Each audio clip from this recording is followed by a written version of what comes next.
سيئات أعمالنا من يهد الله فلا مضل له ومن يضلل فلا هادي له وأشهد أن لا إله إلا الله وحده لا شريك له وأشهد أن محمدا عبده ورسوله أما بعد فإن خير الحديث كتاب الله وخير الهدي هدي محمد صلى الله عليه وسلم وشر الأمور محدثاتها وكل محدثة بدعة وكل بدعة ضلالة وكل ضلالة في النار السلام عليكم ورحمة الله وبركاته এই বইটা অনেক মোটা আর কি, মানে অনেকের জন্য একটু ফ্রাস্ট্রেটিং হতে পারে যে কবে এই বই শেষ হবে। কিন্তু এই বইয়ের একটা অংশ কিন্তু, যেমন কালকে আমাদের এখানে টিচারদের একটা ছিল, টিচারদের নিয়ে আমি একদিন একটু সময় বসি।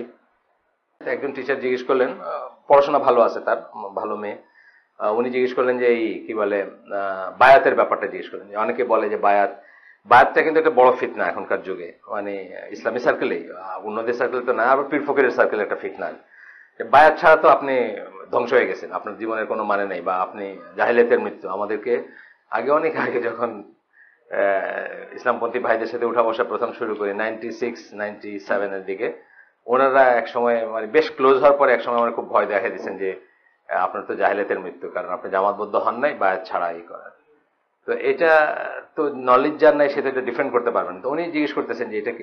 তো এই বইটাতে দেখেন, আপনারা যারা এই বইতে ছিলেন আমার সাথে বা জানি না, এই বইতে কিন্তু একটু ডিটেলস আলাপ হয়েছে যে বায়াত হচ্ছে আল জামাতের আমিরের কাছে হবে, সবাইকে বায়াত নিতে হবে এমন কোনো কথা নাই। করছে সেদিক, হ্যাঁ, সবাইকে বায়াত নিতে হবে এমন কোনো কথা নাই। আল জামাতের আমিরের কাছে বায়াত নেওয়া হবে। কারা নিবেন বায়াত? Those who tie and untie. Tie and untie কারা? যারা পজিশনে আছেন, মুজতাহিদ আলিম যারা, অথবা যারা গোত্রপতি। ধরেন ফর এক্সাম্পল, আবার যদি ওমর রাদিয়াল্লাহু আনহু রুল করতেন ওয়ার্ল্ড, উনি সৌদি আরবে আছেন, মদিনায় বসে আছেন, তো ওনার কাছে বাংলাদেশের প্রেসিডেন্ট বায়াত নিবে, জরুরি। মঞ্জুর এলাহি সাইফুল্লাহ বায়াত নেবে, জরুরি। আপনার আমার বায়াত নেওয়া জরুরি না, এখান থেকে সৌদি আরবকে বায়াত নিতে হবে এমন কোনো কথা নেই। কিন্তু আমাদের কি করতে হবে? আনুগত্য করতে হবে। আচ্ছা, দুইটা ব্যাপার গেল। একটা হলো বায়াত, ফিজিক্যাল বায়াত প্রত্যেকের মানুষের জন্য জরুরি না, আনুগত্য জরুরি। আল জামাত যদি থাকে, তার যদি আমির থাকেন, অর্থাৎ ইসলামী ওয়ার্ল্ডে যদি একজন আমির থাকেন, তার আনুগত্য আমাদের জরুরি। বায়াত সবার জন্য জরুরি না। বায়াত হচ্ছে যারা পিপল হু টাই এন্ড আনটাই, মানে যাদের কথায় মানে যাদের ইস্যু ম্যাটার করে। তারা কারা? প্রথম শ্রেণীতে হচ্ছেন মুজতাহিদ আলেমরা, আর সেকেন্ড শ্রেণীতে হচ্ছেন গোত্রপতিরা, মানে উলিল আমর বলতে যাদেরকে বোঝানো হয়েছে, তারা বায়াত নেবেন। আর এছাড়া যত বায়াত আছে, এই যে পীরের বায়াত, অমুক জামাতের বায়াত, অমুক, এইগুলো সমস্ত হচ্ছে বেদাত। কোন সেন্সে বেদাত? যদি এটাকে ওই বায়াত চিন্তা করা হয় তাহলে বেদাত। তবে প্যাক্ট যদি চিন্তা করা হয়, যে আপনার কাছ থেকে আমি একটা সেকেন্ড হ্যান্ড ল্যাপটপ কিনলাম, আজকে আপনাকে 10 টাকা দিয়া বা 100 টাকা দিয়া বললাম যে কালকে 10,000 টাকা দিব, আমি বুক করে গেলাম। এটা এই ডিলটা যখন সিলড হইলো, তখন আমরা হাত মিলাইলাম, এটাকেও বায়াত বলে। এটা হলো মাইনর বায়াত। তো এই স্কলারের এই তিনি ডিটেলস আলোচনা করছেন যে এই বায়াত নিয়ে একটা এক্সট্রিমিজম আছে। আপনি দেখবেন যে চরমপন্থী দল যারা, তারা কিন্তু বায়াতের দিকেই করবে। মানে বায়াতের দিকে করলে সুবিধা কি? মানে বায়াত তো ভঙ্গ করা খুব খারাপ একটা জিনিস, এবং আল জামাতের আমিরের কাছে যে বায়াত নেওয়া, মানে ওটা ভঙ্গ করার কোনো রাস্তা নাই, আপনি জানেন তো, মানে ওটা একদম লাইফ এই জিনিসটা সাহাবীরা খুব ভালো বুঝছিলেন, বা সবাই, মানে তাদের কোনো কনফিউশন ছিল না। কিন্তু আমরা এটা গুলাই ফেলছি। তো এই লোক বলছেন যে বায়াত শব্দটা ইউজ করা উচিত না এখন আর, যতদিন আল জামাত না আসবে, একটা জামাত সারা ওয়ার্ল্ডে একজন মুসলিম লিডার, ততদিন এই শব্দটা ইউজ না করে প্যাক্ট শব্দটা ইউজ করা উচিত। যেটা অ্যারাবিক একটা শব্দ আছে হেল্পফুল ফুদুল, শুনছেন না? এই হেল্প শব্দটা ইউজ করা উচিত, বায়াত শব্দটা ইউজ করাই উচিত না। এবং ইসলাম কিবিতে ডক্টর সালেহ আল ফওজানের আছে, ফতোয়া আছে যে বায়াতকে উনি বিদাত বলছেন, মানে এখন যারা বায়াতের দিকে ডাকে আর কি, এখন বায়াতের কোনো স্কোপ নাই। তো এই এক্সট্রিমিস্ট যারা, তাদের ভিতরে আবার এই বায়াতের টেন্ডেন্সিটা দেখা যায়, চরমপন্থী যারা। বিকজ বায়াত হলে ওই মানুষ আটকায় যায়, মানুষ একটা ভয় কাজ করে। পীরের মুরিদরাও কিন্তু সেম জিনিস করে। পীরের মধ্যে আপনারা দেখবেন বিশাল, আমি ছোট ছিলাম, ক্লাস 3-4 পড়ি, আমার দাদির বাড়িতে গেলাম, এক লোক কই থেকে সিজনাল আর কি আসে, সে প্রত্যেক বছর কই থেকে আসলো, একটা কাপড়, আমাদের তখন ওই ছিল কাচারি ঘর ছিল, ভিতরে কোনো এন্ট্রান্স ছিল না ছেলেদের, ওইখান থেকে একটা কাপড় এক্সটেন্ড করে দিল, ভিতরে গেল গিয়া, বুঝছেন না, মেয়েরা সব ধরছে ওই কাপড়। আর বাইরে দেখি আমারই সমান বা আমার এজ গ্রুপের, আমার চেয়ে বড় ছোট চাচাতো বাইরে সবাই, আমি কিছু বুঝতাম না ওই সময়, আমার কোনো জ্ঞান ছিল না। স্ট্রেট ওয়ে না করছে যে আপনার কাছে বায়াত নিব, আপনি কে? আমি আপনার চিনি না। মানে ওই বয়সে খুব ইচড়ে পাকা মনে হয়েছে হয়তো, ওই লোকের কাছে মনে হচ্ছে একটু থাপ্পড় দিলে, বুঝছেন না? কিন্তু আসলে আমার সামহাও ফিতরা আর কি। আমি বলছি আপনি কে? মানে যখন আমার বলতেছে যে ধরো এটা ধরো, আমার সব চাচাতো ভাইরা ধরছে, আমি বলছি আপনি কে? তো ওই জিনিসটা আসলে দিয়ে এক্সপ্লয়েট করে। একবার আপনার ওটা নিয়ে তারপর মনে হবে কি জানি কি হয়ে যাবে, আমি যদি এই পীরের এগেনস্টে কথা বলি, তার দিকে চোখ তুলে তাকাই, তার কোনো দোষকে দোষ মনে করি, কি জানি কি হয়ে যাবে। সেম আমাদের লিডারদের ব্যাপারেও, আমাদের দেশে যারা বায়াত বেসড রাজনীতি করেন, তারা দেখবেন যে সমস্ত কুকাম আকামগুলা কোনোদিন তাদের মানে যারা বায়াত নিছে, যারা তাদের ফুট সোলজার, কোনোদিন কোনো আপত্তি করে না, কোনোদিন কোনো প্রোটেস্ট নেই, তাদের সবকিছু জায়েজ, এটা ইসলামের বিরুদ্ধে হইলেও জায়েজ।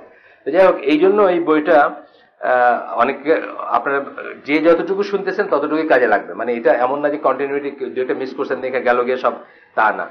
আজকে আমরা যেটা পড়তেছিলাম, গতদিন যেটা পড়ছি সেটা মানে এইটা পড়বো, আমরা রিফিউটেশনটা পড়বো। যে এক্সট্রিমিস্ট গ্রুপের কথা যেরকম বললাম, তাকফির ওয়া হিজরার কথা নিয়ে আমরা শুরু করছি। তারা বলতে চান যে আমরা জুরিস্টের কাছ থেকে ফতোয়া কেন নিব, আমরা নিজেরাই তো ইজতিহাদ করতে পারি, প্রত্যেকটা মানুষ নিজে ইন্ডিভিজুয়ালি ইজতিহাদ করতে পারে, সেই তার রুলিং বাইর করতে পারে। এই সমস্ত কথাগুলো বলার পেছনে একটা হচ্ছে মানে মানে অবজেক্টিভ হচ্ছে প্রচলিত আলেম যারা, তাদেরকে জিরো বানায় দেওয়া প্রথমে। আপনারা দেখেন সব সব রেভলিউশনারি দলের কিন্তু এটা টেন্ডেন্সি আছে। ফর এক্সাম্পল হিজবুত তাহরির আপনার একটা টেন্ডেন্সি দেখবেন ট্র্যাডিশনাল আলেমদের অমান্য করাকে। ওনারা এই সময় এটা বুঝেন নাই, বা ওনাদের সময় এটা ছিল না, বা এই ধরনের একটা কথা বলে লাইট করে দেওয়া আর কি। তো এটা হচ্ছে যে আপনি যদি আলেমদের হায়ারার্কি বলেন বা স্ট্রাকচার বলেন, যদি লাইট করে দিতে পারেন, ধরেন আপনি যদি প্রমাণ করতে পারেন যে এখানকার কি কুতুববাগে আর সালে আল ফজনের ভিতর কোনো তফাৎ নাই, তাহলে কি হলো, you start from zero again আর কি। মানে সব সব শেষ করে জিরো থেকে আবার শুরু করেন। তখন কি আপনি আপনার ইন্টারপ্রিটেশন দিলেন, মানে উনি যেরকম ওনার নিজের ইন্টারপ্রিটেশন দিচ্ছেন, এই যে শুকরি মুস্তাফা যার কথা আমরা পড়তেছি। তো এখানে উনি যা বলছিলেন, আমরা আজকে তার রিফিউটেশন গুলো পড়বো। উনি বলছিলেন, আগেও বলছি আমি, আমরা আগে পড়ে গেছি, উনি আসলে যেটা করতে যাচ্ছেন যে প্রথমে তো তাকলিদের এগেনস্টে বলছেন, তারপরে ইসের এগেনস্টে বলছেন, আপনার ইজমার এগেনস্টে বলছেন, এখন বলতেছেন যে সবাই ইজতিহাদ করতে পারে। আল্লাহ কতগুলো আয়াত কোট করছেন, সেগুলো আবার আসবে, আমি আবার এখানে পড়বো। যে আল্লাহ এইসব আয়াত দিয়া কোরআনে বোঝাইছেন যে আমরা নিজেরাই কোরআন পড়ে বুঝতে পারবো এবং নিজেরা বুঝে নিজেদের মতো করে ডিসিশন নিতে পারবো। এইটার রিফিউটেশনটা আমরা আজকে পড়বো। প্রথম পয়েন্টটা হচ্ছে যে সমস্ত আয়াতগুলোর কথা উনি বলছেন, indicate that everyone has the ability to ponder. আপনাকে আয়াতগুলোতে আল্লাহ নিদর্শন নিয়ে পন্ডার করতে বলছেন। পন্ডার মানে চিন্তা করতে বলছেন, আল্লাহর আয়াত নিয়ে চিন্তা করতে বলছেন, তাকাইতে বলছেন নেচারের দিকে বা আপনার নিজের দিকে বা আরো অনেক কিছুর দিকে পন্ডার করতে বলছেন। কিন্তু এটার মানে এইটা না যে মানে এটা দিয়ে আল্লাহ চাইছেন যে আপনি আল্লাহ যে আসেন, কোরআন যে আল্লাহর কাছ থেকে আসছে, এবং এই সত্যটা প্রথমে অনুভব করবেন এবং ইসলামে দাখিল হবেন। কিন্তু এর মানে এটা বলেন নাই যে আপনি কোরআন পড়ে আপনি আপনার নিজের ফতোয়া নিজে বাইর করে ফেলবেন, এটা কিন্তু বলেন নাই, বা নিজের রুলিং নিজে বাইর করে ফেলবেন, এটা বলেন নাই। বরং একদম উল্টা ব্যাপারটা, মানে আহলে সুন্নাত জামার মতটা হচ্ছে একদম উল্টা, যে লেমেন যে সেটার কাছে ধরেও যাবে না, সে কোরআন পড়বে, বোঝার চেষ্টা করবে, নিজের মতো করে বোঝার চেষ্টা করবে অর্থগুলা, কিন্তু যখন সে কোনো রুলিং বের করার প্রয়োজন হবে, সে যে জানে তার কাছে যাবে। তার কাছে যেমন আমরা ধরেন আলহামদুলিল্লাহ ধরেন 16-17 বছর 18 বছর ধরে আমরা ইসলাম নিয়ে পড়াশোনা করতেছি। আজও কিন্তু আজান 5 মিনিট আগে দিয়ে দিলে নামাজ হবে কিনা, এই ফতোটা কিন্তু আমরা এখনো জাকারিয়া ভাইয়ের কাছে জিজ্ঞেস করি। এই সেদিন আমি জিজ্ঞেস করছি, আজান 17-18 বছর কাটাই দিছি পড়তে পড়তে, বা যাই পড়ছি, আল্লাহ যতটুকু তৌফিক দিচ্ছেন, কিন্তু আজান ওয়াক্তের আগে হয়ে গেলে এই আজান রিপিট করতে হবে কিনা, এই তো গতদিন যে উনি আসছিলেন জাকারিয়া ভাই, ওনার কাছে জিজ্ঞেস করছেন। কি ধারণা আপনাদের বলেন তো দেখি? ধারণা করে অবশ্য কিছু হবে না, তারপরে হ্যাঁ হ্যাঁ, আজান আগে দিলে আবার রিপিট করতে হবে যদি ওয়াক্ত সময় না হয়ে থাকে, এক্সেপ্ট জুমার আজানটা এটা টাইম বাউন্ড না আর কি, এটা অনেক আগে বা 2 বার দেওয়ারই আছে এটা। অন্য ওয়াক্তের আজান উনি বলছেন রিপিট করতে হবে। হ্যাঁ, তো এখন যে এই ব্যাপারটা ধরেন, এই ব্যাপারটা যদি আমি মনে করতাম, আমি তো সবই পড়ছি, আজানও পড়ছি, নামাজও পড়ছি না, আমরা আজান নামাজ সবাই তো পড়ছি এখানে যারা আছে আলহামদুলিল্লাহ। এখানে যারা কালেকশন যে গ্রুপ অফ পিপল আছেন তারা পড়াশোনা করেন, তারা একদমই না। কিন্তু তারপরেও কি এই জিনিসটা এত রিস্কি জিনিস যে আমার কি মনে হয় এটা দিয়ে বলবো না কোনোদিন, এই হচ্ছে কথা। যাই হোক, তো এখানে বলতেছেন যে hence there is nothing in these verses that indicate that all people will have the ability to make ijtihad in understanding the text of the lawgiver. আইন প্রণেতা আল্লাহ সুবহানাহু ওয়া তাআলার বোঝার জন্য সবাই যে এবিলিটি থাকবে এবং সমান এবিলিটি থাকবে, বা ওই এবিলিটিটা এনাফ হবে, এরকম কোনো ইন্ডিকেশন নাই। এরপরে একটা একটা করে রিপিট করতেছেন পয়েন্ট ওয়াইজ, যেগুলো উনি বলছেন সেগুলার ইসে। প্রথম আয়াতটা যেটা বলছিলেন, do they not ponder over Quran with care, তারা কি কোরআন নিয়ে চিন্তা ভাবনা করে না, কেয়ারফুলি চিন্তা ভাবনা করে না, বা যত্ন সহকারে বা গভীরভাবে চিন্তা করে না? Had it been from other than Allah, they would surely have found therein much discrepancy. এটা যদি আল্লাহ ছাড়া আর কার কাছে হইতো, তাহলে এর ভিতরে অনেক অসঙ্গতি থাকতো। কথা ঠিক, এই কথাতে কেউ কেউ ই করে না, কিন্তু এই কথার মানে এটা না যে আমি পন্ডার করে ওইখান থেকে ফতোয়া বের করে ফেলবো, এটা কিন্তু একবারও বলা হয়নি। এইটা রিফিউট করতেছেন এখানে, the meaning of the words of meaning of Allah's words, এই যে এই কথাগুলা যেটা আমরা পড়লাম এখন, ইজ, এটার মানে হচ্ছে, do not the schemers ponder, schemers কারা, ষড়যন্ত্রকারী যারা, ponder over the things other than what you say to them O Muhammad as the book of Allah, they would then know the proof of Allah against them concerning obeying you and following your command. আসলে কি এখানে কি কিসের প্রতি appeal করা হচ্ছে? আপনি মুসলিম হবেন সেটার প্রতি অ্যাপিল করা হচ্ছে। মানে আপনি যদি এগুলো নিয়ে চিন্তা করতেন, তাহলে আপনি বুঝতেন যে এটা আল্লাহর থেকে আসছে, এবং তখন আপনি এর কাছে সারেন্ডার করতেন। কিন্তু তার মানে এটা যে আপনি ফতোয়া বের করতে পারতেন। What you are presenting them is a revelation গেল, এটা হচ্ছে ইসের তাবারির ইসে আসছে। এই আয়াতের তফসির করতে গিয়ে জারির তাবারি উনি, আপনি জানেন তাবারির তফসিরটা হচ্ছে পৃথিবীর প্রথম কম্পাইল তফসির, মানে একসাথে এই করা তফসির। এছাড়া আমরা যাদেরগুলো পাই, এগুলো ছড়ানো ছিটানো পাই, হয়তো 2টা আয়াত পাই, 5টা আয়াত নাই, বা যেটা থেকে মনে করছেন। যেমন ইবনে আব্বাসের তফসির আপনারা attafsir.com বলে একটা আছে, জর্ডানিয়ান ওয়েবসাইট, জর্ডানিয়ান গভর্নমেন্টের, সেখানে পাবেন মানে ইবনে আব্বাসের। কিন্তু দেখবেন যে আপনি একটা আয়াতের পরে হয়তো সূরা বাকারার একটা আয়াত, তারপরে তো 100টা আয়াতের কোনো তফসির, যেটা উনি বলছেন না, উনি যেটা বলছেন এবং যেটা রেকর্ডেড হয়েছে সেটাই আছে। কম্পাইল তফসির হিসাবে তাবারির তফসিরটা হচ্ছে প্রথম, রাফলি অ্যাবাউট 200 বছর পরে, রাসূল সাল্লাল্লাহু আলাইহি ওয়াসাল্লামের মানে মৃত্যু 200 বছর পরে, বা 9th সেঞ্চুরি, যেটা রাসূল তো 7th সেঞ্চুরি বলি আমরা, 9th সেঞ্চুরি কোন একটা সময়ের এটা ওনার এটা 9th অথবা 8th সেঞ্চুরি, এরকম মানে রাফলি 200 বছর পরে। এক্স্যাক্টলি যদি আপনি জানতে চান আমরা বলতে পারবো পরে এক সময়। আচ্ছা, এখন কি বলতেছেন, আরেকটা আয়াত প্রেজেন্ট করেন কি ওনারা বলেন, যেটা দিয়ে বলেন, কে বলেন, তাকফির ওয়া হিজরার আমির যিনি ছিলেন শুকরি মুস্তাফা। তাকফির ওয়া হিজরার কথা আমরা বলছি, জামাতুল মুসলিমিন আমরা যেটাকে বলি, যেটার অনুসারীরা এখন বাংলাদেশে, পাকিস্তানে বা কোনো না কোনো ভাবে অনুসারীরা আছেন, যারা আর কি এই জিনিসগুলো প্রপাগেট করেন। তো ওইখানে আরেকটা আয়াত ওনারা বলেন, do they not then earnestly seek to understand Quran, or are their hearts locked up by them? তারা কি মানে সিনসিয়ারিটির সাথে কোরআন বুঝতে চায় না, নাকি তাদের ভিতরটা, তাদের ইটা লকড, তাদের মানে হার্ট, তাদের ইটা সিল করা, হার্টটা সিল করা, মানে অন্তর। তাবারি এটার ইসে বলছেন, এটার তাফসিরে বলছেন, do those hypocrites not ponder over admonition that Allah gives them in these verses of Quran revealed to his prophet? এখানেও একই জিনিস, মানে যারা অবিশ্বাসী তাদেরকে আল্লাহ ডাকতেছেন যে তারা যদি চিন্তা করতো এইসব নিয়ে, তারা যদি অন্তরটা খোলা রেখে চিন্তা করতো, তাহলে তারা দিনের ভিতরে আসতো, তারা ইসলামের ভিতরে আসতো, তারা করতো। এবং কোরআনের মানে আল্লাহ এবং কোরআনের মেথোডোলজি বা স্টাইলটাই হচ্ছে এটা, যে প্রথমে কিছু বেসিক যুক্তি দিয়ে আপনাকে চিন্তা করতে শুরু করানো, এন্ড দেন আপনি ইসলামে আসবেন। ইসলামে আসার পরে আপনি অনেক না বোঝা জিনিস থাকবে, সেই জিনিসগুলো হয়তো আপনি সব বুঝবেন না, বা বোঝার সময় সারা জীবনও না হইতে পারে, অথবা এক সময় না বুঝে আরেক সময় বুঝতে পারেন। কিন্তু আপনি তখন কি করবেন, আপনি যেহেতু তাওহীদটা বুঝবেন, আপনি কি বুঝে ইসলামে দাখিল হবেন, তাওহীদ বুঝে ইসলামে দাখিল হবেন যদি হন। এটা হচ্ছে অর্ডার অফ থিংস। যদি তাওহীদ বুঝে শুনে শিখে যদি ইসলামে দাখিল করেন নিজেকে, তখন আপনার যে বুঝটা আসবে যে আমি যদি একটা জিনিস নাও বুঝি তবুও আমি মেনে নিব, কারণ এটা আল্লাহর তরফ থেকে আসছে। যেটা এই যে কোরআন অধ্যয়নের সঠিক পন্থা বইটাতে বলছেন যে সাহাবীদের জেনারেশনে এমন সাহাবীও হয়তো ছিলেন যার মনে ম্যানেজমেন্ট, হ্যাঁ লাইট নিভাই দেন, ওটা এই লাইটটা তো নিভাইতেই পারেন। হ্যাঁ হ্যাঁ এটা নিভাই দেন, ওটা নিভাই দেন, ওই লাইটটা নিভাই দেন। হ্যাঁ, আর যদি গরম লাগে আপনার একটু এখানে আসলে কাছে ফ্যান পাবেন আর কি, ইনশাআল্লাহ। বাস এনাফ। 4 কি আছে, তাই নাকি? চাইছে, তারা চাইছে? আচ্ছা ঠিক আছে, দিচ্ছি আমরা।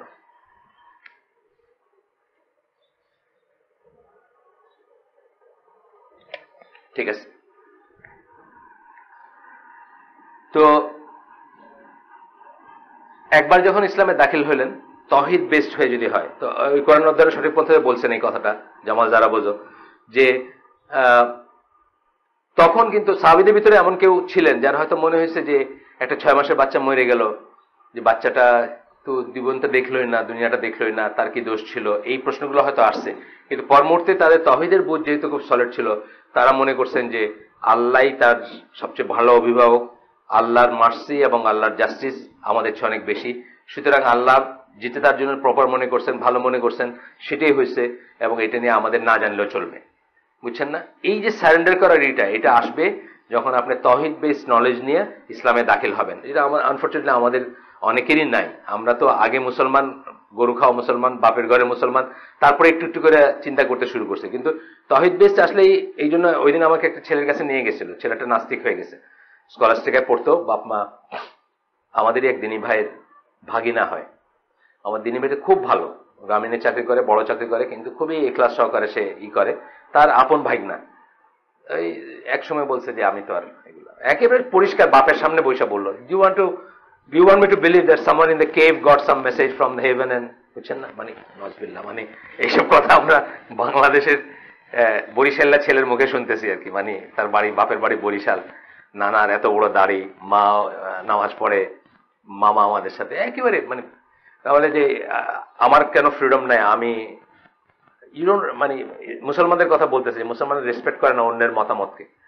এই বাসায় সবাই বিলিভার, আমি বিশ্বাস করি না, আমার কি রাইট নাই টু বি ডিসবিলিভার বা টু বি ডিফারেন্ট? এটাকে কেউ রেসপেক্ট করে না। আপনাকে আজকে নিয়ে আসছে জোর করে আমারে মুসলমান বানাইতে, 18 বছর বয়স ছেলেটার আর কি, মানে এ লেভেল দিবে। আমি বললাম তোমার তো আমি মুসলমান বানাইতে আসিনি, তোমাকে শুধু আমি একটু চিন্তা করতে, মানে তোমার শুধু একটু চিন্তা আসুক মাথায়, এইটার জন্য আসছে। কি চিন্তা আসবে মাথায়? আল্লাহ আছেন কি নাই, জাস্ট আল্লাহ আছেন কি নাই। আমি তোমাকে ইসলামের দিকে দাওয়াত দিচ্ছি না, আমি তোমাকে কোরআন বা আমি ইসলামের কিছু জাস্টিফাই করতেছি না, এগুলো নিয়ে কথা বলার সময় আসেনি। কেউ জাস্ট আল্লাহ আছেন কিনা এই পয়েন্টটা আমি তার একটা জায়গায় নিছি, যেখানে সে চিন্তা করতে ইনশাল্লাহ বাধ্য হবে, তার মেটেরিয়াল দিতে শুরু করছি। কিন্তু দেখেন, নামাজ পড়া, হজ করা ফ্যামিলির ছেলে, কিন্তু বলতেছে যে ওপেনলি, আমি এইভাবে শুনি নাই। 18 বছরের ছেলে, বাপ বসে আছে, তার নানা বসে আছে, মামা বসে আছে, সোজাসুজি বলতেছে ইংলিশ মিডিয়ামের প্রোডাক্ট, বুঝছেন না? যখন স্কলাস্টিকায় দেওয়া হয়েছে তখন মনে হচ্ছে কত ভালো কাজ করছি। একদম ওই লাইনের আর্গুমেন্ট গুলা দিল আর কি। ইউকে বেসড এথিস্টরা যে আর্গুমেন্ট গুলা দেয়, ডারউইনিজম, বুঝছেন না, মানে ইভলিউশন, আপনি ইভলিউশন মানেন কিনা, মানে ওই লাইনের আর্গুমেন্টটা। মানে ইউকের একটা স্কুলে আপনার মনে হবে এমন ভাবে পড়ানো হয়, ডারউইনিজম পড়ানো হয় যে এটা অ্যাজ ইফ সায়েন্টিফিক কনক্লুশন, এটা যে থিওরি, এটা যেটা সাজেশন, এই কথাটা কখনো বলা হয় না, বোঝার কোনো স্কোপই নাই। আপনারা জানেন যে ডারউইনিজম সম্বন্ধে আমরা আগেও বলছি, ডারউইনিজমের একটা অ্যাজাম্পশন যে লাইফ ইজ জিওসেন্ট্রিক, এটা কিন্তু ভুল। মানে এই একটা ভিত্তিতে, ধরেন আমি এই বইটা পড়তে শুরু করছি, এ কে এ, B K B, C K C যায় না, মানে আমার শুরুটা হয়েছে এই বইটা ওইভাবে। এখন যদি দেখি যে এ বি সি যে আমি বলছি এগুলো এ বি সি না, তাহলে পুরো বইটা কলাপস করে না? তো ডারউইনিজমের চিন্তাটা শুরু হয়েছে কিন্তু জিওসেন্ট্রিক ইসের থেকে, তাহলে অন্য কিছু ইজম আসবে আর কি, আরেকটা, মানে এটা যে সাজেশন, এটা যে ভুল থাকতে পারে, এটা যে কারেকশন হইতে পারে, বা এটার অন্যরকমই থাকতে পারে।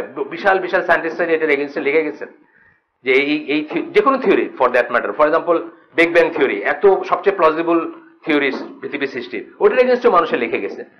কারণ থিওরি জিনিসটাই তাই, আপনি একটা বলবেন আমি একটা, এটা প্রুভেন কোনো ব্যাপার না, ফিলোসফি অফ সায়েন্স যেটাকে বলে। কিন্তু এটা তারা মনে করছে এইটাই সায়েন্স, এবং ছেলেটা আর্গু করতেছে আমার সাথে ঠিক ওই লাইনে।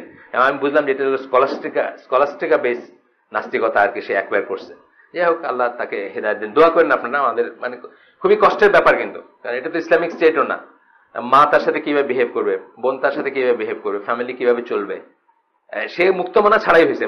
মুক্তমনা তো আরেক লাইন, মুক্তমনা ভিন্ন মত হলো এক লাইন, আর এটা হলো আরেক লাইন আর কি। স্কলাস্টিকা, অক্সফোর্ড, কি বলে ক্যামব্রিজ, ওই লাইন আর কি। তো আমি তাকে কতগুলো জিনিস দিছি, মেটেরিয়াল দিছি এবং করছি।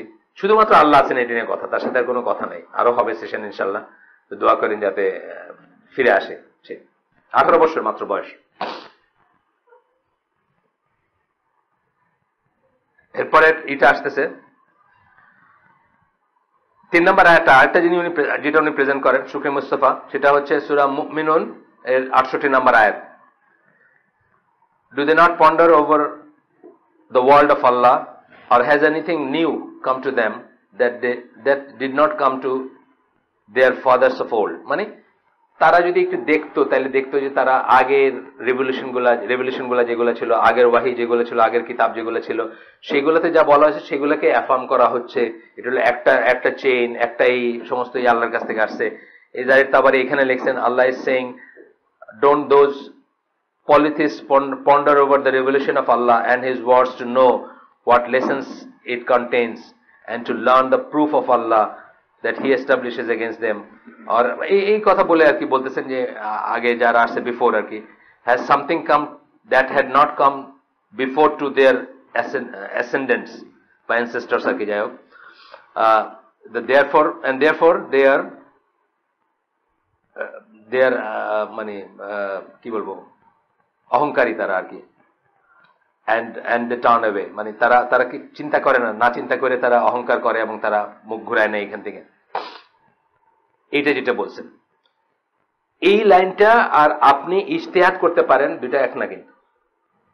এই লাইনটা এবং আপনি পড়ে, মানে এই কথাগুলো যে তাবারি যে কথাগুলো বললেন, এই সব প্রত্যেকটা কথা কিন্তু অ্যাকচুয়ালি কাউকে ইসলামের দিকে ডাকার জন্য ইউজ করা হচ্ছে। যে প্রাইমারি যে আপনার আসবে, প্রাইমারি আপনি যে চিন্তা করবেন যে আল্লাহ আছেন, আসলে আল্লাহ আছেন, বা ইসলাম সত্য, বা নবী সত্য, বা কোরআন সত্য, এইটার জন্য করা হচ্ছে। কিন্তু আপনার ওই যে বললাম যে আজানের ফতোয়া আপনি বাইর করে ফেলবেন কোরআন পড়া, এটার জন্য না। কিন্তু যেটা আমি একটু আগে বললাম যে 16, 17, 18 বছর ইসলামের যতটুকুই পড়াশোনা আল্লাহ তৌফিক দিয়েছেন, তারপরেও কিন্তু এই ফিটটাও আমার ওস্তাদকে জিজ্ঞেস করতে হয় যে ওয়াক্তের আগে আজান দিয়ে দিলে আমাদের কি 4 তলায় কি আসলে এখন কেউ আছে আর?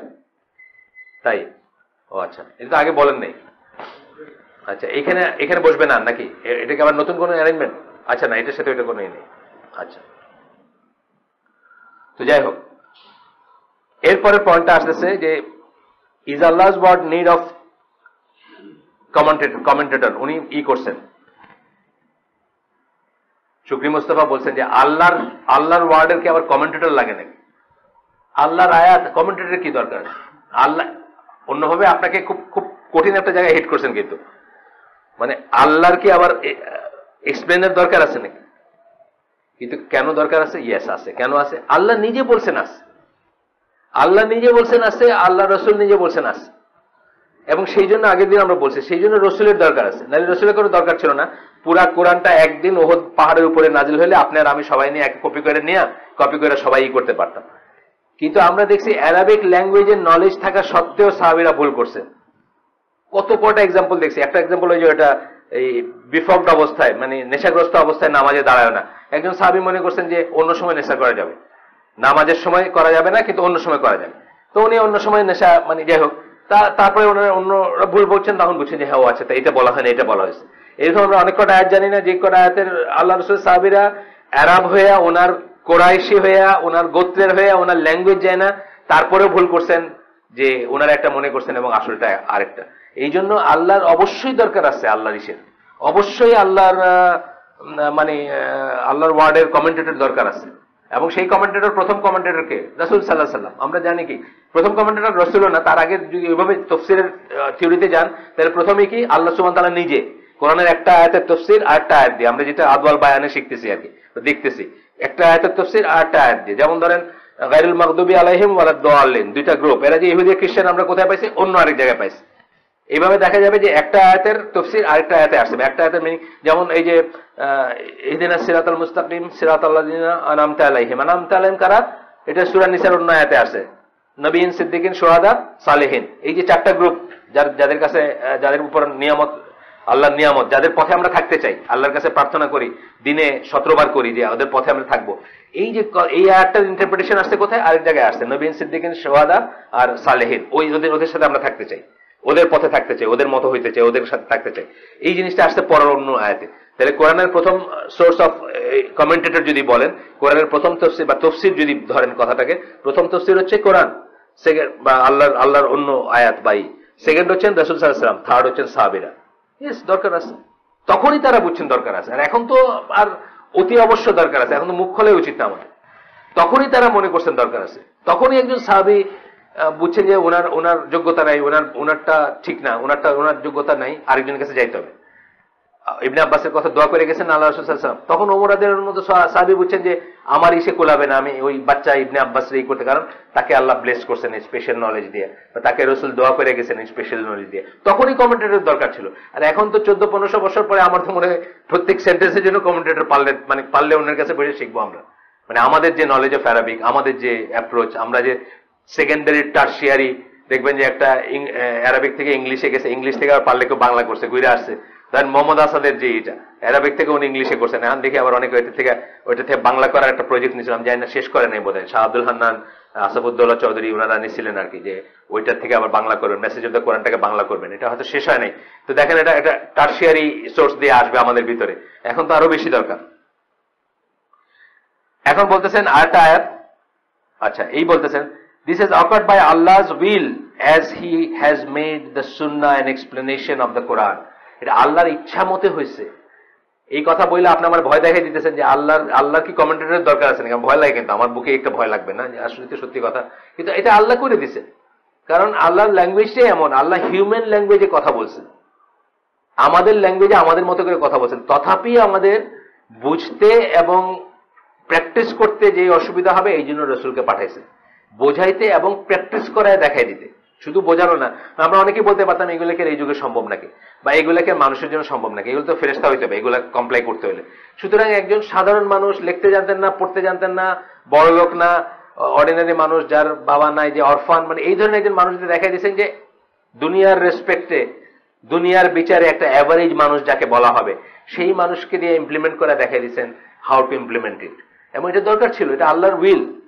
সূরা নাহলের 44 নম্বর আয়াতের পরে কোট করতেছেন ইনারা, বলছেন, we have sent down unto you also the zikr that you may explain clearly to men what is sent for them that they may give thought.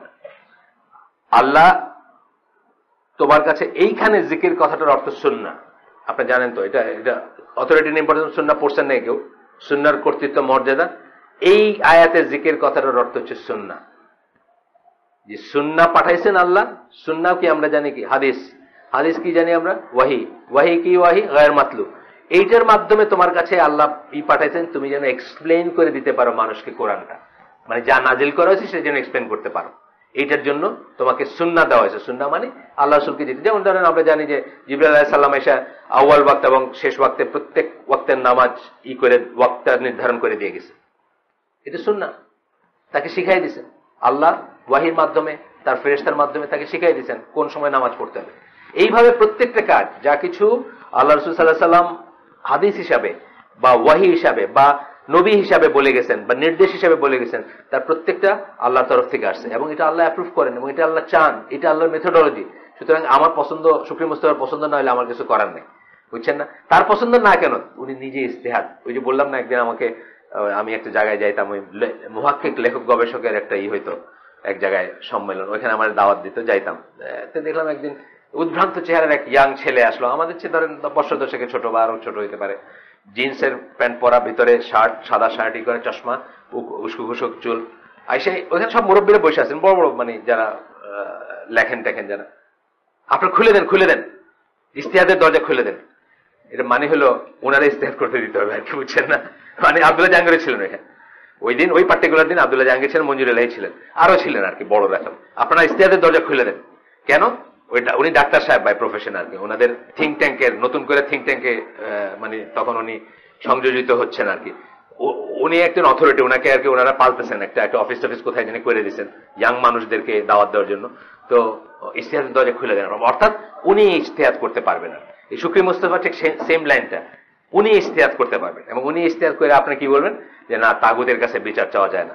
যেটা মানে বিশাল ফিতনা আর কি এখানে, যে আপনার মসজিদ ভেঙে দিতেছে কিন্তু আপনি কোর্টে যেতে পারবেন না, কারণ কোর্ট হলো তাগুত। এই ধরনের এই লাইনের যে এইগুলো আর কি, যে তাগুতের চাকরি যে করে সেও তাগুত, তাগুতের চাকরি যে করে সেই তাগুত, সেও তাগুত। তো সুতরাং আমাদের এখানে আমার ওয়াইফের পরিচিত এক ডিসি ওয়াইফ, তার সাথে থাকতেন না আর কি, তখন বলছি আপনার গল্প বোধ, তার সাথে থাকতেন না। মেয়ে মানে কম বয়সের মেয়ের বিয়ে দিয়ে উনি মেয়ের সাথে জামাইরে নিয়ে মাহরাম বানায় আসেন, কিন্তু হাজবেন্ডের সাথে থাকেন না। আমার ওয়াইফের সাথে যখন দেখা হলো, আমার ওয়াইফ বললো এটা কি করছেন আপনি, তো কত বছর 2 বছর হয়েছে বা মানে সামথিং আর কি, মানে এরকম বড় একটা সময় থাকেন না, যে প্রত্যেক দিন ফেরেশতারা আপনার উপর লানত করছেন because you are still married. তারই বাসায় থাকতেছে, কিন্তু তারই কিনে দেওয়া বা তারই বাসায় থাকতেছে, কিন্তু তার সাথে থাকতেছে না। যে আপনি তো আপনার তো খোলা নেওয়া উচিত, আপনি যদি তাই মনে করেন বা ডিভোর্স করা উচিত, আপনি তাকে শেষ পর্যন্ত হাজবেন্ডের কাছে ফিরে গেছেন। এই যে ফিতনাগুলা, এগুলো আসছে কি এই ইশতেহার, আপনার ইশতেহার যার যার ইশতেহার তার শেষে করতেছে। আমার মনে হয়েছে যে হ্যাঁ তাগুতের চাকরি দিছি, সেও তাগুত, সে তাগুত যদি হয়, তার সাথে তো আমার কোনো বিয়ের ব্যাপার নেই, সুতরাং আমি আলাদা, মানে কত রকম কমপ্লিকেটেড ব্যাপার, বুঝছেন না? এবং কত কোটা অন্যায় একসাথে আসতেছে, কম বয়সে একটা মেয়েরে মানে উল্টা সিধা বিয়ে দেওয়া, তারপরে নিজে আলাদা থাকা, তারপরে হাজবেন্ড ডিনাই করা, মানে চেইন অফ কমপ্লিকেটেড ইস্যুজ আসতেছে বিকজ আমি মুস্তাহিদ। ওই যে বলেন না, মুস্তাহিদ রহিমাহুল্লাহ বলেন, উনি মাঝে মাঝে বাংলাদেশ সবাই মুস্তাহিদ হয়ে গেছে। কল এটা কেটে গেছে, হ্যাঁ ঠিক আছে, কেটে গেছিল বোধ। তো আল্লাহর word is in need of explanation. কেন? আল্লাহ বলছেন, সেই জন্য আল্লাহ বলছেন। এরই আগের আয়াতটা, এটা 44 নম্বর আয়াত পড়লাম, 43 নম্বর আয়াতে আল্লাহ বলছেন যে যদি তোমরা না বুঝো তাহলে যারা বুঝে তাদের কাছে যাও। সিম্পল কথা হচ্ছে এটা, যারা বুঝে, যারা এটার উপর এক্সপার্ট, তাদের কাছে যাও। The role of the scholars is not simply to explain the wording of the text. They also study the texts that seem to be conflicting and they explain how they are not contradictory. তারা কি করবে? শুধু খালি আপনাকে অর্থ বলে দিতেছে, explain করে তা না। অনেক সময় আমরা অনেকেই মনে করি কোরআনে এটা এটার সাথে কন্ট্রাডিক্টরি না, অনেক এই প্রশ্ন আসে কিন্তু অনেক। আল্লাহ এখানে একটা সিম্পল কথা বলি আমি, যেমন ফামাইয়ামাল মিসকালা যারাতিন খায়রান ইয়ারা, এই যে আয়াতটা, মানে অ্যাটম পরিমাণ যে করবে আল্লাহ তাকে তার প্রতিফল দিবেন, অ্যাটম পরিমাণ খারাপ জিনিস যে করবে তারও ফল পাবে। এখানে কি বোঝা যাচ্ছে? যে আপনার সমস্ত এন্ড, আপনার সমস্ত ব্যাপারগুলো আসবে কি থেকে? আপনার কাজ থেকে, আপনার চেষ্টা থেকে, আপনার মানে সৎ কাজ অসৎ কাজ থেকে আসবে। কিন্তু অন্য জায়গায় দেখেন আপনি আল্লাহ বলতেছেন যাকে ইচ্ছে তাকে হেদায়েত দেয়। তাহলে কি দাঁড়াইলো? কন্ট্রাডিক্টরি হয়ে গেল না? এটা কিন্তু একটা বড় কন্ট্রাডিকশন, জানেন তো? মানে এটা নিয়ে বহু মানুষ কিন্তু পথভ্রষ্ট হয়ে গেছে, এই একটা পয়েন্ট নিয়ে, যে তাইলে কি আমি যা করলাম তার উপর আমার আজর, আমি যা করলাম তার উপর আমার রেজাল্ট, আমি যা করলাম তার উপর আমার প্রাপ্তি, নাকি আল্লাহ বলতেছেন আল্লাহ যাকে ইচ্ছে তাকে দেন? এই জিনিসটা আপনাকে কে বোঝাই দেবে? হ্যাঁ, এখানে হচ্ছে অর না এন্ড, তখন আপনার জিনিসগুলো লাইনে আসবে। এখানে অর না, মানে ওয়েদার এটা অর এটা না, এইটা এন্ড এটা, মানে এইটাও ভ্যালিড ওইটাও ভ্যালিড, এইটাও আপনাকে করতে হবে এবং ওইটাও করলেই যে আপনার হেদায়েত হয়ে যাবে তা না। তথাপি আপনি কিন্তু আল্লাহ যাকে ইচ্ছে তাকে হেদায়েত দিবেন, আপনি চেষ্টা করবেন। যেমন আমল, রাসূল সাল্লাল্লাহু আলাইহি ওয়াসাল্লাম যে হাদিসটা ওই মজলিসে কালকে বললাম, যে আমল, শুধু আমল দিয়ে, আল্লাহ রাসূলকে জিজ্ঞেস করছে, আল্লাহ রাসূল আমিও না, শুধু আমল দিয়ে will not make it two জান্নাহ, কেউ জান্নাতে যাব না যদি আল্লাহর মার্সি না থাকে। তাইলে কি আমল আমরা করবো, অবশ্যই লাগবে আমল, কিন্তু এট দ্য সেম টাইম যাকে ইচ্ছা তাকে আল্লাহ দয়া করবেন বা করবেন, মানে দুইটা এন্ড অর না। আল্লাহর ইচ্ছাটা হচ্ছে চূড়ান্ত ব্যাপার, আল্লাহর ইচ্ছা না থাকলে আমাদের চেষ্টা দিয়ে আমরা কোথাও গিয়ে যাইতে পারবো না বা কিছু হবে না আমাদের। তো এই জিনিসগুলো যেমন ধরেন স্কলাররা যদি বোঝায় না, এগুলো এখনো বোঝানোর পরেও এইগুলা দিয়ে মানুষের মাথা খারাপ হয়ে যায়। এই যে এটার বেসিকটা কোথায়? সবকিছু কি কাদার, নাকি আমার করার কিছু আছে? এই একটা আছে না, মুরগি ডিম সিচুয়েশন, সবসময় খালি এটা নিয়ে কথা বলে। হ্যাঁ, আল্লাহর পয়েন্ট অফ ভিউ থেকে সবকিছু কদর, আমার পয়েন্ট অফ ভিউ থেকে আমাকে চেষ্টা করে ওই জায়গায় যাইতে হবে। বুঝছেন না কথাটা? মানে আমি যে চেষ্টা করবো, চেষ্টার পরে যে চেঞ্জ হবে, ধরেন এই পেপারটা উঠাইলাম, আমি যে হাত বাড়াবো উঠাবো, এই সবকিছু আমাকে করতে হবে, তবে এটা উঠবে। আমার পয়েন্ট অফ ভিউ থেকে এটাই ঠিক। কিন্তু আল্লাহ সৃষ্টির 50,000 বছর আগে লিখে রাখছেন যে এনামূলক ওই দিন সকাল 11:30 সময় বৈশা দেখেন, জানেন আল্লাহ, যেহেতু পাস্ট প্রেজেন্ট ফিউচার, আল্লাহ এই ঘটনাটা জানতেন 50,000 বছর আগে যে আমি কাগজটা এইভাবে উঠাবো, বিকজ এটা ইটারনাল টাইমে ঘটনাটা ঘটে গেছে। সেই জন্য এটা বোঝা মুশকিল, সময় লাগে, কিন্তু আমরা কি মানে এই যে ব্যাপারটা এখানে স্কলারদের বলার দরকার আছে এবং এক্সপ্লেন করার দরকার আছে, নাইলে আমরা মনে করতাম কি কন্ট্রাডিক্টরি কথা। অনেকে বলছে এটা, আমি তো এটা ওয়েস্টার্ন লাইনে পড়াশোনা করছি না, প্রথমে ইসলাম পড়তে শুরু করছি ওয়েস্টার্ন ইসের বইদের, তারা বলছে যে এই আয়াতগুলো কন্ট্রাডিক্টরি, মানে এটা একটা সেম টাইম কেমনে হয় যে আমার ইচ্ছা দিয়ে আমি ফামাই আমাল মিসকালা, অ্যাটম পরিমাণ হিসেবে আমি ফল পাবো, আবার বলতেছেন যে যার ইচ্ছা তাকে হেদায়েত দিই, তাহলে তো জিনিসটা কন্ট্রাডিক্টরি হয়ে যায়। এরকম আরো পাবেন আপনি, যেগুলা আমাদের বুঝের জন্য, আমাদের ইসের জন্য আমাদের মনে হয়েছে, কিন্তু যখন একজন স্কলার আপনাকে এক্সপ্লেন করে বোঝাই দিবে, তখন আপনি দেখবেন যে না ঠিক আছে। এবং এই জন্য নবীর দরকার, এই জন্য পরবর্তী স্কলারদের দরকার, বা তার পরবর্তী যে সিলসিলা চলতেছে সেটার দরকার। Reconciling the evidence and showing which is stronger. ধরেন আরো একটা উদাহরণ দেই, আল্লাহকে রাসূল সাল্লাল্লাহু আলাইহি ওয়াসাল্লাম দেখছেন কিনা মেরাজে? ইবনে আব্বাস বলছেন দেখছেন, আয়েশা রাদিয়াল্লাহু আনহা বলছেন দেখেন নাই।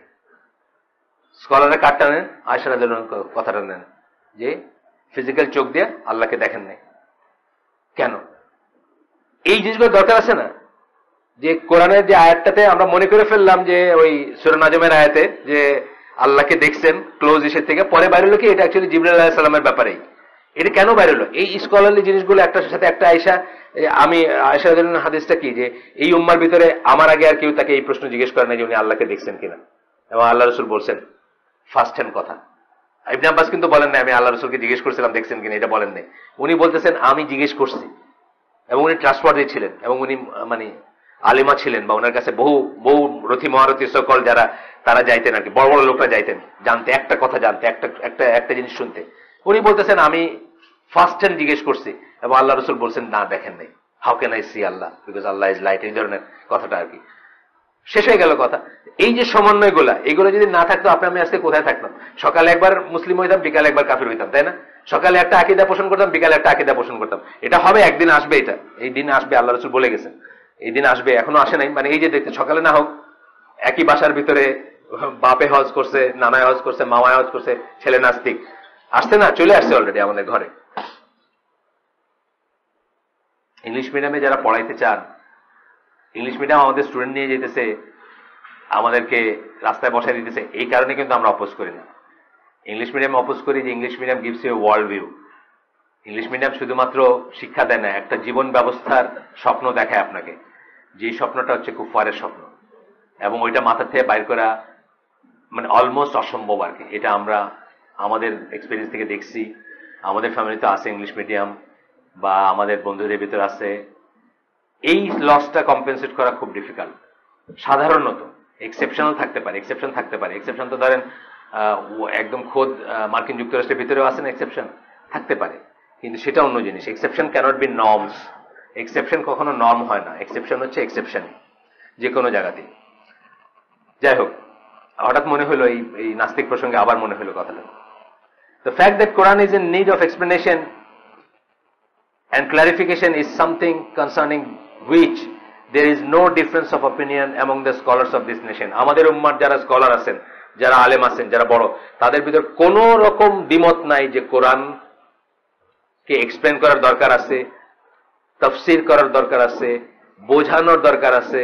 এই জন্য দেখবেন আপনি একটা আয়াত, যারা বোধ হয় যে এইটা এই আমার কাছে আছে, কেউ চাইলে নিয়ে, সূরা ফাতিহার যে 60 ঘন্টা বোধ হয়, 60 ঘন্টা বা সূত্র, হ্যাঁ না, তাহলে আপনি পুরোটা পান নাই, তাই 27 ঘন্টা। আচ্ছা, আপনার বিসমিল্লাহির রহমানির রহিম, শুধু বিসমিল্লাহ, বাসমালা যেটাকে বলে আর কি, মানে এটাকে যখন হিসাবে বলা হয় বাসমালা বলে এটাকে, জিনিসটাকে। হ্যাঁ, বাসমালা মোহাম্মদ বিন সাল্লাল্লাহু আলাইহি ওয়াসাল্লাম 60 পৃষ্ঠা শুধু বাসমালা শুরু করলেন আর কি, সূরা ফাতিহার তাফসীর শুরু করছেন। কেন? এই দরকার আছে দেখে এটা। আপনি পুরাটা আছে আপনার কাছে 27 ঘন্টা না, 1 ঘন্টা কেন দেখেন তো আবার একটু। আমার ওয়াইফ তো বললো অনেক বেশি আর কি, দেখেন তো আপনি, এখনই দেখতে পাবেন এখানে টাইম আছে না। ও আচ্ছা, টাইম একটা করে যোগ করতে হবে নাকি? দেখেন তো। আচ্ছা, 27 ঘন্টা আছে, 27 লিসনিং ঘন্টা যদি হয়, আচ্ছা পুরোটা না, আচ্ছা 27 ঘন্টা, 27 লিসনিং ঘন্টা হইলে আপনি বুঝতেছেন এটা কি কতটুকু? 7টা আয়াত মাত্র, 27 লিসনিং ঘন্টা আপনার, যদি আপনি, হ্যাঁ শুধু একটা 7টা আয়াতের প্রথম সূরাটা, যেটাকে আমরা ডায়লগ মনে করি আর কি সবাই। আমাদের তো আমাদের এই রুমে যারা আছি, plus average, on an average Muslim পরিবারে যারা জন্মগ্রহণ করছে, হয়তো 90% মানুষ মোটামুটি ভাবে এটার অর্থটা জানে, মোটামুটি ভাবে জানে। কারণ এটা কবিতা ছলেও আমরা শিখছি। ওই যে সত্যেন্দ্রনাথ দত্তেরই ছিল না, আমাদের ছিল কবিতা ছিল, অনন্ত অসীম প্রেমময় তুমি বিচার দিনের স্বামী, পড়ছেন না? আমাদের ছিল হিন্দু লোকের করা, মানে হিন্দু লোকরাও এগুলো করছে আর কি ট্রান্সলেশন। যাই হোক, তো এখন মানে কথা হচ্ছে যে এই সূরাটারও 27 লিসনিং আওয়ার তাফসীর হয়। আর রিডিং আওয়ার বলতেছি না, কিন্তু রিডিং আওয়ার হলে অনেক বেশি হতো, এটা বুঝতেছেন না? লিসনিং আওয়ার কিন্তু অনেক কম।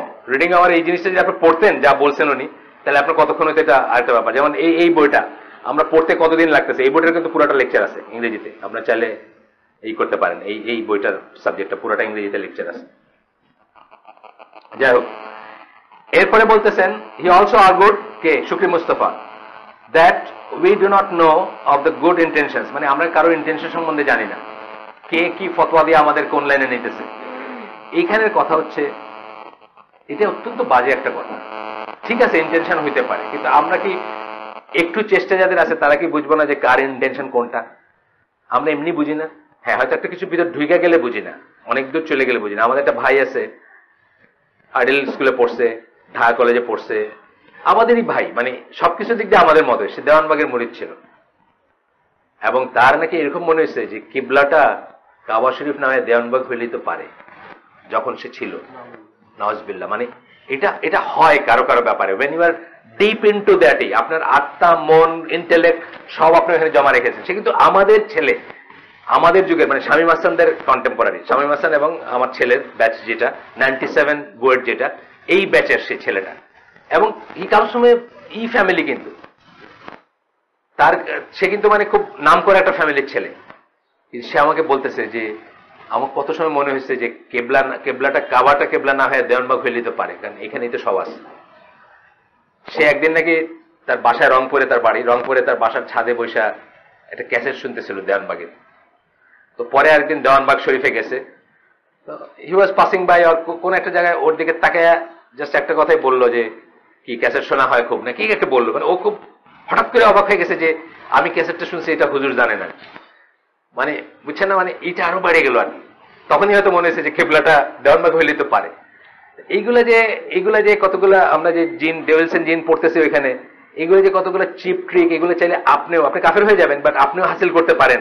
বা যারা করে থাকে জিন নিয়ে, এগুলো যে কোনো ব্যাপারই না যে এই সময় অমুকে পড়ছে কি এটা বা জানা, বা এটা বলা, বা কিছু খণ্ডিত জিনিস জানা, অতীত হোক বা দূরের জিনিস জানা, এগুলো দিয়ে তো তারা করে, মানে কি বলে, মানে মানুষকে স্ট্র্যাপ করে, স্পেল বাউন্ড করে। যাই হোক, তো এখন এটা কি করবেন আপনি? মানে এইরকম ইন্টেলেক্ট যদি আপনি বন্ধ রেখে দেন, তখনই আপনি করবেন। তা না হলে ধরেন আপনি এখন যে পয়েন্টে আছেন, এখানে যারা আছেন, আপনারা বুঝবেন না যে ডক্টর সালেহ ফৌজেন একটা কথার, দেওয়ানবাগের কথার ভিতরে কোনটা সত্যি এটা বুঝবেন না। রাজারবাগের একটা কথা আর উসাইমিনের একটা কথার ভিতরে কোনটা ডিফারেন্ট আপনি বুঝবেন না। মঞ্জুর রাহের একটা কথা আর রশির একটা ফয়সল, শাহজাদা পীরজাদা ফয়সলের কথার ভিতরে আপনি তফাৎ বুঝবেন না। বুঝবেন, আপনার ইন্টেলেক্ট খোলা থাকলে আপনি বুঝবেন, আপনার মাথাটা খোলা থাকলে বুঝবেন। কাজে এইটা কোনো যুক্তি না যে কারকে ইন্টেনশনে বলতেছে, এটার জন্য আমি মানুষের কাছে শুনবো না, নিজে পড়ে নিজেরটা বুঝবো শুধু। এটা ছিল ওনার যুক্তি আর কি, এটা ঠিক না। তো এখানে বলতেছেন ওমর আল খাত্তাব, ওনার একটা সেইং বলতেছেন, people were sometimes judged by the revealing of a divine inspiration during the time of the prophet. আল্লাহ রাসূল সাল্লাল্লাহু আলাইহি ওয়াসাল্লামের সময় কখনো মানুষকে ওয়াহির মাধ্যমে বিচার করা হয়েছে। যেমন একজন মহিলা কাছে একটা কাগজ, চিঠি নিয়ে এসে চলে যেতেছে, এটি জানছেন কেমনে? ওয়াহির মাধ্যমে জানছেন। এবং ওয়াহির মাধ্যমে জানছেন বলে এত শিওর ছিলেন আলী রাদিয়াল্লাহু আনহু যে বলছেন যে তোমাকে কিন্তু স্ট্রিপ করা হবে এখন, তুমি যদি কাগজটা বাইর করে না যাও। বা যে সাহাবীদেরকে পাঠানো হয়েছিল ওইটা কাগজটা নিয়ে আসতে, তারা কি বলছেন? তোমাকে এখন স্ট্রিপ করা হবে। কেন? যেহেতু ওয়াহির মাধ্যমে খবর আসছে, এটা সকল লজিকের এগেইনস্টে যাবে। একজন মহিলা বলতেছে না না আমার কাছে কিছু নাই, আল্লাহর কসম কিছু নাই, তথাপি বলা হচ্ছে যে তোমাকে স্ট্রিপ করে দেখানো হবে। কেন? ওয়াহির মাধ্যমে আসছে। কিন্তু ওমর রাদিয়াল্লাহু আনহু বলতেছেন আজকে ওয়াহি আর আসে না, সুতরাং আজকে আমাদেরকে মানুষকে বাইরের থেকে যেটা মনে হবে সেটাই গ্রহণ করতে হবে, সেটা দিয়ে বিচার করতে হবে। ভিতরে কি আছে এটা আমাদের বিচার্য বিষয় না। এটা মূল কথাটা হচ্ছে এটা, কার ভিতরে কি। আপনি যতক্ষণ বলতেছেন আপনি মুসলিম, আপনি মুসলিম। আপনি যতক্ষণ মসজিদে যাচ্ছেন আপনার বাহ্যিক কাজ, আপনি মুসলিম। বুঝছেন না?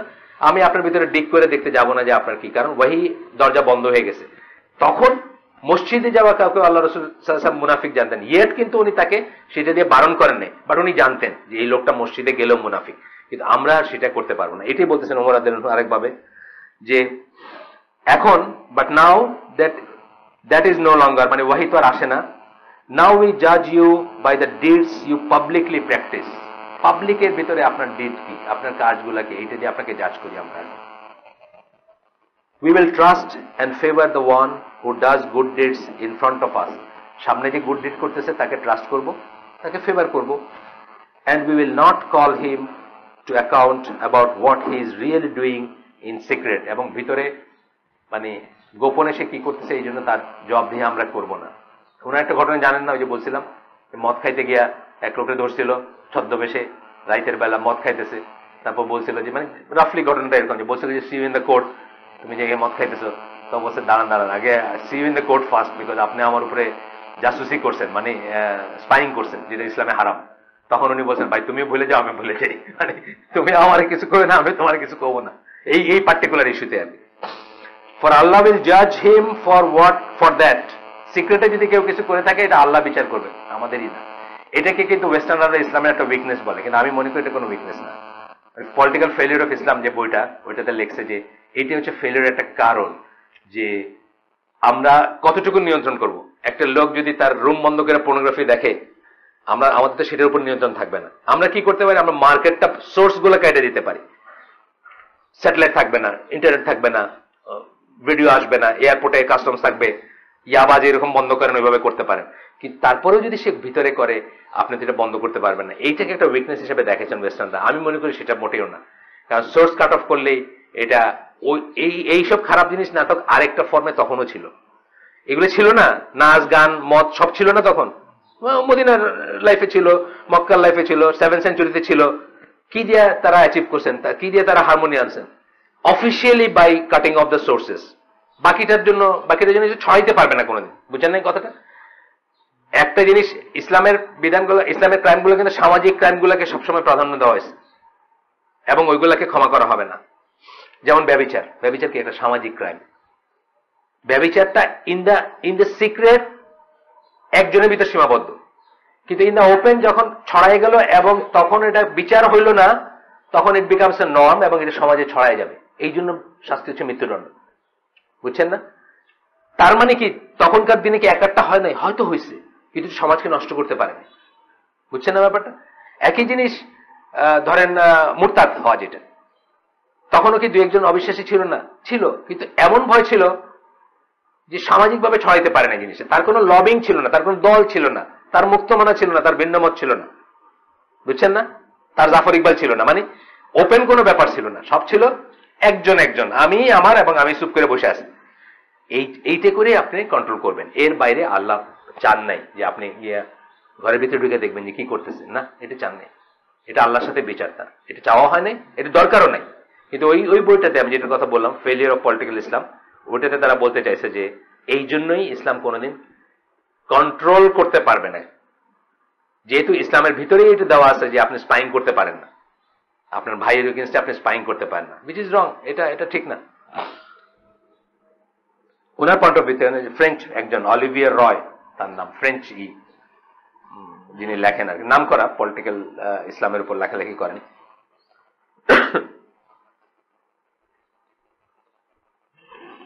আর কি বলতেছেন ওরা দেন,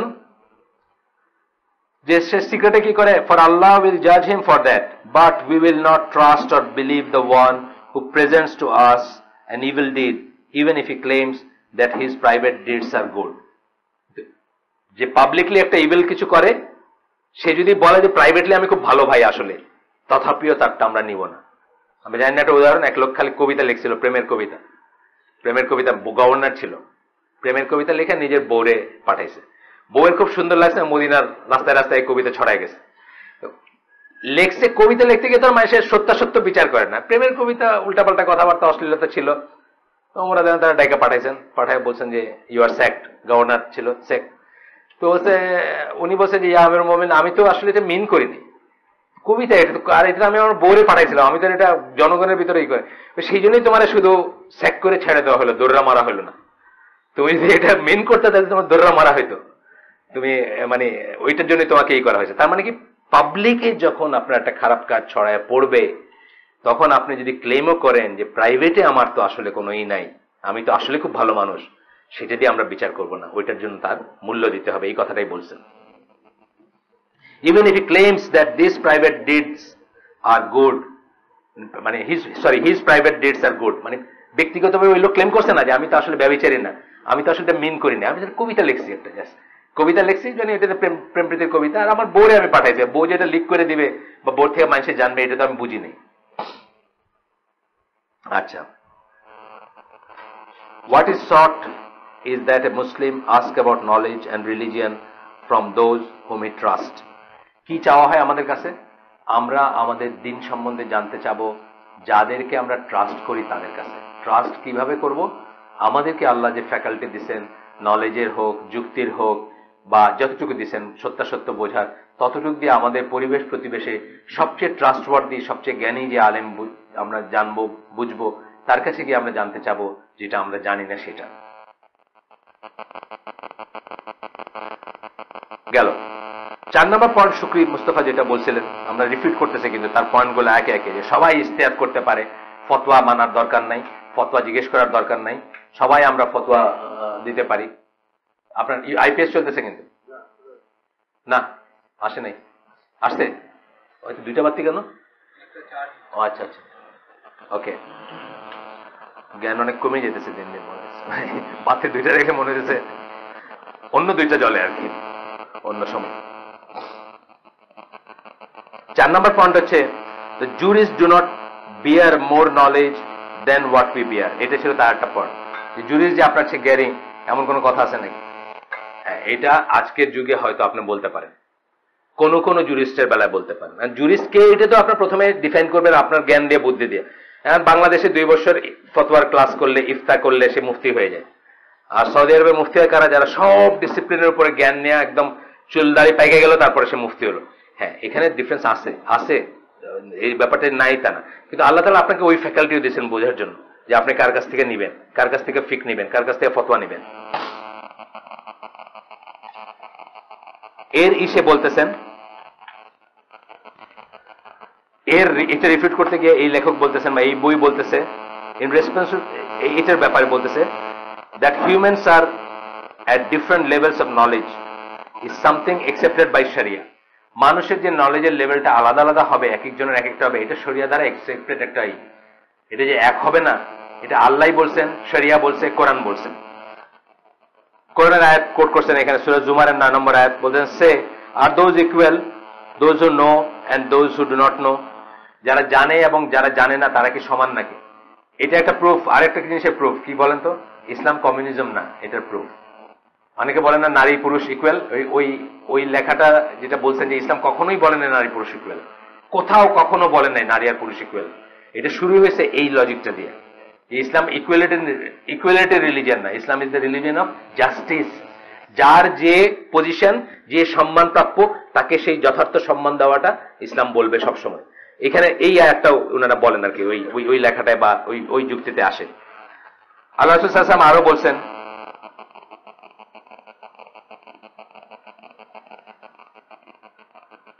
আল্লাহ রাসূল সাল্লাল্লাহু আলাইহি ওয়াসাল্লামকে শিক্ষা দিয়েছেন বলতে, সূরা তাহার 114 নম্বর আয়াত, say O my Lord advance me in knowledge. নলেজের জন্য দোয়া চাইতে বলছেন, নলেজের জন্য চাইতে বলছেন, মানে এটা একটা অ্যাকোয়ার্ড জিনিস। যে কোনো অ্যাকোয়ার্ড জিনিসই, মানে ফ্যাক্টরিতে প্রডিউস জিনিস সবকটা 8 সমান, সবকটা গ্লাস সমান ফ্যাক্টরিতে প্রডিউস। আর অ্যাকোয়ার্ড করার যখন স্কোপ থাকবে, তখন এক একটা এক এক ধরনের হবে। ভালো মন্দের কথা পরে আসতেছি, আমরা বলতেছি যে লেভেলটা আলাদা হবে, দৃষ্টিভঙ্গিটা আলাদা হবে। এই যে বললাম যে ইবনে আব্বাস এবং আয়েশা রাদিয়াল্লাহু আনহা দুজনই কি আমাদের জন্য গ্রেট অনুসরণীয় ব্যক্তিত্ব না? দুজনই অনুসরণীয় ব্যক্তিত্ব, দুজনই গ্রেট। তার ভিতরেও দেখা গেছে যে ওনারা একটা পয়েন্টে ডিফার করছেন, এবং যে পয়েন্টে ডিফার করছেন ওই পয়েন্টে আমরা, ওই পার্টিকুলার পয়েন্টে আমরা আয়েশা রাদিয়াল্লাহু আনহাটা কারেক্ট মনে করি। এরকম ভাবে হবে, এই ভেরিয়েশনটা আসবে।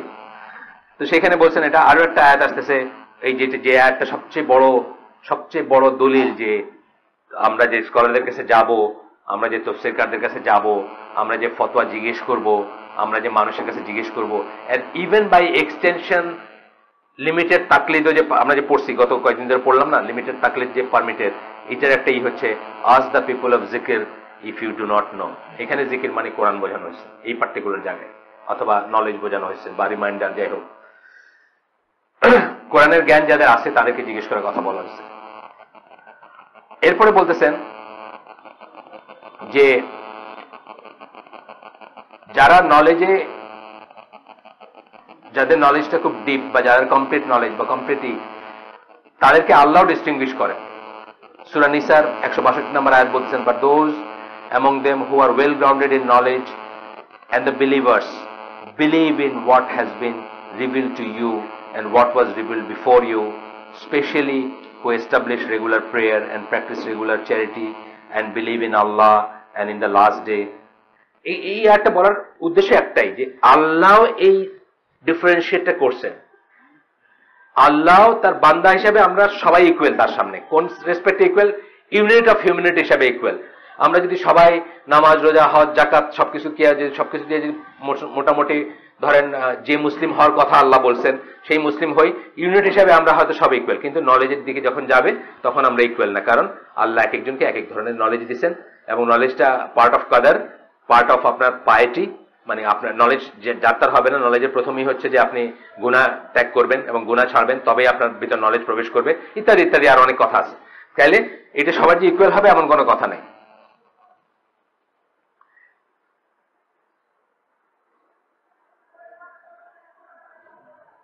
এখন বলতেছে যে কেবলমাত্র অ্যারোগেন্ট মানুষ যারা, তারাই বলবে যে টাইম, আচ্ছা বাস আসতে আপনার চলে আসছেন, টাইম 11টা। ও আপনার এটা তো পিছনে নাকি একটু? হ্যাঁ, ও এটা পিছনে একটু না। আচ্ছা তাহলে আমরা শেষ করে দিই আজকে এখানে। আমরা রিপিটেশন গুলো শেষ, প্রায় অলমোস্ট শেষ, হ্যাঁ শেষই বলতে পারেন। আমরা শেষ করে দিই এখানে। তো বলতেছেন যে কেবলমাত্র খুব অ্যারোগেন্ট যারা, তারাই বলবে যে মানুষের ডিফারেন্স নাই, ডিফারেন্স নাই, জ্ঞানের ব্যাপারে ডিফারেন্স নাই। Like having the knowledge of the language one is speaking, the knowledge and practice of deriving laws and so forth, মানে এই প্রত্যেকটা জিনিসের ডিফারেন্স আসবে। যে ল্যাঙ্গুয়েজ ভালো জানে ও বেটার জানবে। যে ডেরাইভ করার ব্যাপারে আবার আছে, দেখুন এটা আমরা নিজেরাই বুঝি। আমরা সবাই যারা ইংলিশ জানি, ইভেন ইংলিশ একটা পড়ে আমি কিন্তু অনেক সময় বুঝতেছি না যে এর ভিতরে একটা কথা হিডেন আছে, যতক্ষণ একজন বড় স্কলার চোখে আঙ্গুলতে দেখাই দিচ্ছেন। ওই দিন যেমন ওখানে কি বলছেন, ইন্দাকা বলছেন না একটা কথা, একটা কি শব্দ বলছেন, ইন্দাকা দিয়ে কি বলছেন, তোমার সাথে তোমার বাপ মা থাকবে, এটাই নর্মাল। মনে আছে নাকি? শুরু করলেন যখন প্রথমেই তো বললেন ওই যে ওয়াবিল ওয়ালিদাইনি ইহসানা, ওই আয়াতটার কন্টিনিউশনে বললেন না, ইন্দাকে কথাটা বললেন। ইন্দাকে কথাটা থাকার মানে হচ্ছে যে তোমার একজন বা দুইজন যারা পাবা সাথে থাকবে, তার মানে তোমার সাথে থাকবে, এটা নর্ম। আমরা যেটা মনে করি লাইক আদারওয়াইজ। এবং আরেকখানে ডিফাইন করলেন কি, যে আপনি আপনার ছেলে মেয়ে এবং আপনার বাবা মা মিলে একটা ফ্যামিলি। মনে আছে এই ডেফিনিশনটা বললেন। আপনার ভাইরা না, তারা ম্যারিড ভাইরা না বা ইরা না, কিন্তু আপনি আপনার ছেলে মেয়ে নিচে আর উপরে আপনার বাবা মা, এই মিলে কিন্তু ফ্যামিলি। সুতরাং এটা একসাথে থাকবে, এটাই কিন্তু নর্ম।